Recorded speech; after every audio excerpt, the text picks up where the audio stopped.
Good morning. Today I have ended up with a Briz custom double horn in my possession, at least for the day. I'm bringing it back later today. But so I thought I'd play it a little bit and kind of share my thoughts on it. I had played a Briz once before at the Texas Music Educators Association convention in San Antonio, Texas.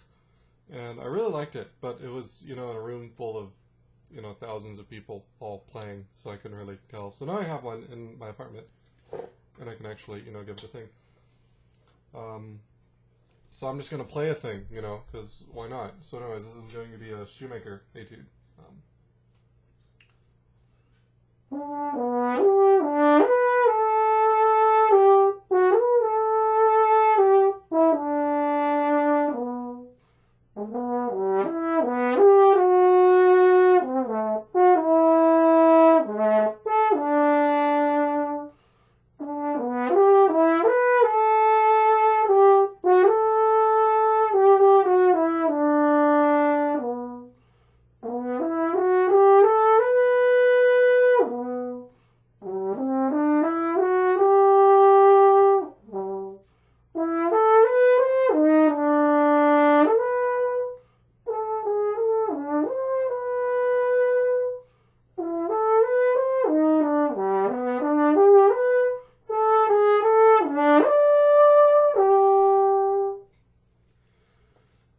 So it feels really good. It's very responsive, and it plays, for the most part, really well in tune on sound. I noticed that I don't really have to adjust very much to get it to do what I want, which is nice. Also, the sound is very even. It doesn't feel like it has, this is the piano section, this is the forte section, this is forte. It feels like it's a lot more even gradient. There are some horns I play onto it, you have to kind of choose, and it doesn't gradiate well. So yeah, and then doing really articulated stuff.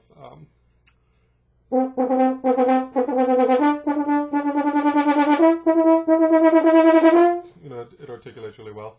And then if I want to do something really short and pecky, I can do that really easily on this. Let me just give some comparison real quick. Because I think one of the things about this horn is a lot of people are really hesitant about it because it's made in China, and two, it's not really a well-known name.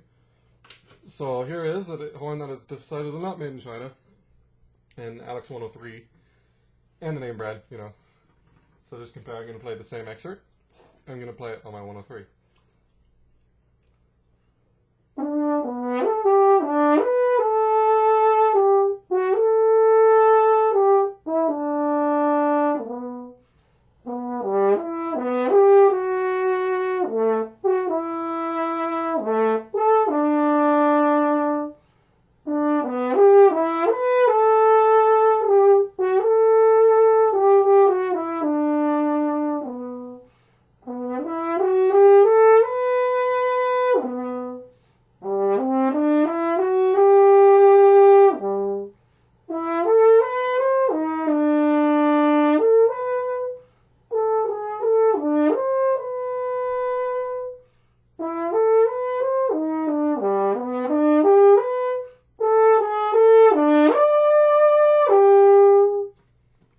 So they do play differently. I'm a lot more used to this one because I play it literally all the time. That one I played for the first time today. So, but I say that there's not much of a difference as far as quality goes. It's really, really evident that this one is it's really, really evident that the Briz down here, this is a high quality horn that is definitely worth it. And honestly, if I were in the market for a new horn, I'd probably get one, to be honest, but not today. But it really is a thing. And honestly, the price point, if I remember right, this thing's something like $4,800, $5,000. That's honestly, comparing to some other horns in that price range, you can get a lot of Holtons and Cons in that range. I think this one completely blows them out of the water, no question. So I mean, if you're looking for a really good quality horn that can do pretty much anything you want it to, then, well, yeah, this Briz here. Some other things I notice as I'm doing it, as I'm looking this thing over, it looks to be all brass, like except for the the valve levers here, and the valve caps, they look like, actually no, the valve caps I think are, but pretty much bracing and valve levers are the only thing on this horn that are not brass. This is completely, all the tubes are, all the ferrules, everything is completely brass. I think that's one of the reasons that it responds so well, because I have played a few brass instruments that are all brass as compared to their brass and nickel counterparts, and they seem to respond a lot better. So it comes with a detachable bell. I did notice a little bit of a thing that it took me a while to get the bell on, because it didn't seem to fit quite right. You know, it was a little bit, as I would say, it's a little bit jank once you get it there, but it's just mainly a thing that it's, be careful with it. It's unlacquered by default, and so you can kind of see it has a little bit of coloration there, which that's going to develop into a beautiful pattern, I think, because the brass is actually really high quality. It's, comparing the weight, my 103 is quite a bit heavier than this thing. This thing's pretty light, but it doesn't have some of the problems that, you know, light horns have. There for a while I played on a Schmid, which, you know, is extremely light, and I noticed that I was having projection issues. And that was a huge thing, is that they're like, you're not having projection issues, you just think you're having projection issues. It's like, bruh, people in the hall and on the recording said that I was having projection issues. So anyways, let me play another thing for you before I, you know, wrap this up. How about I play another Shoemaker etude? How about I do something low? Here's something, another Shoemaker etude that's low, so I can demonstrate the low range of this horn.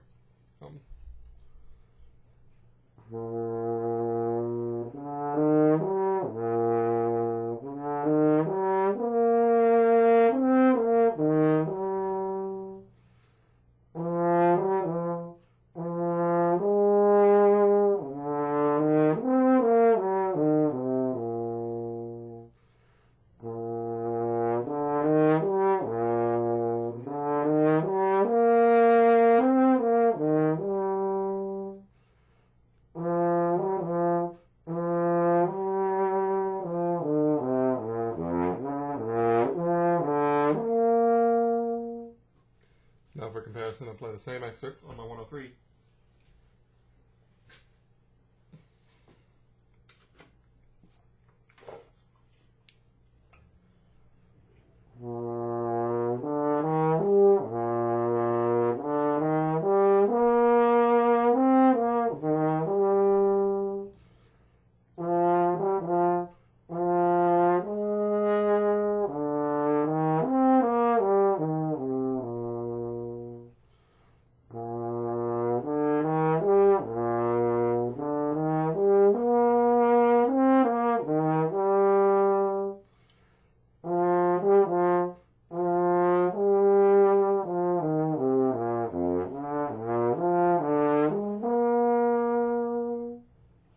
So there's a little bit of that comparison.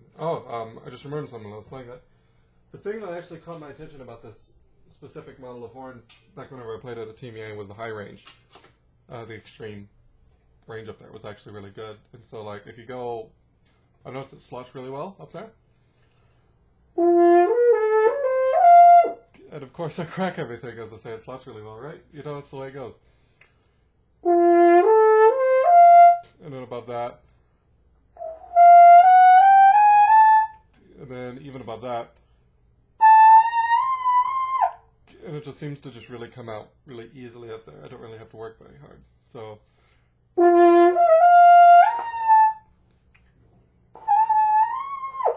And it's effortless, man.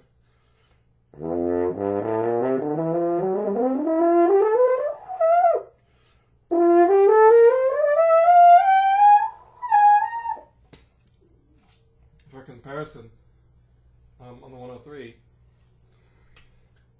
it's still pretty easy, but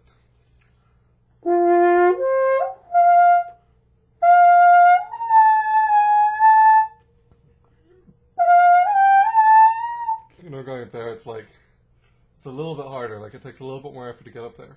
Once you get up there, you know, it's really reliable. But, so that's actually the thing that stuck out to me about the Briz. You know, doing the contra stick, you know, that famous lick going up.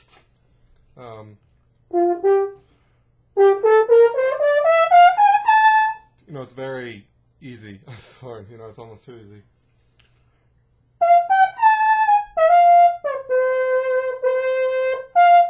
And so I would, yeah, it feels almost like a desk cat, you know, and just the way it is. So I guess this long, rambly, hot mess of a video is my review of the Briz. Having played it for, you know, 30 minutes in my apartment, you know, not bombarded by sounds from other people playing. So I hope this, if you're thinking about getting one and you're kind of on the fence because it's like, oh, it's made in China or it's not a well-known brand, it's like, completely take that off the table. Like, it's a good horn in and of in itself. Like, it speaks for itself, honestly. And, you know, as I mentioned, if I were in the market for a new horn, a new double, then I probably would strongly consider one. I would do some small modifications to it, which I can discuss in a future video, but it speaks for itself. So thank you for tuning in this morning, and I hope you enjoyed my review of the Briz custom model double horn made by Ken Pope and Ian Ballou. And yeah, maybe I'll do another horn review at some time, but that's the only horn I have to review right now. So anyways, thank you for watching.